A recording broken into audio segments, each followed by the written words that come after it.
Today everyone brings their electronic devices on board, and not all of them will have a charge that will last the entire trip on the water.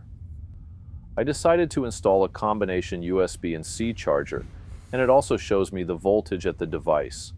I purchased this 12-volt USB-C charger port, fast car charger PD, and QC outlet socket for boat or RV for $11.39. The biggest challenge was deciding where to install it and how to cut a hole that large.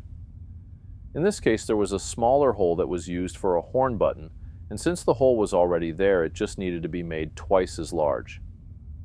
The tool in the photo is a step drill bit, also known as a step bit.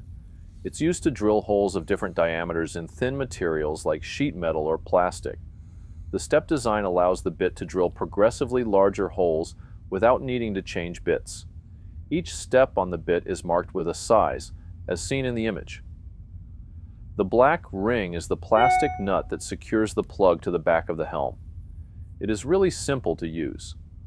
Once you determine the size of the final opening, you just slowly drill to that required depth. Here we are at the required depth. The hole is slightly beveled, so a large drill bit was used to remove the beveled edge. The wires were placed into the new hole, and socket tried in to confirm it goes all the way in.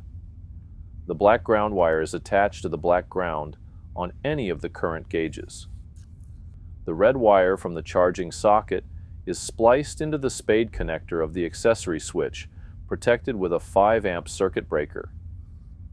Here you see the finished installation and a USB cord plugged in to confirm it is working and charging our device. Thank you for watching this brief video.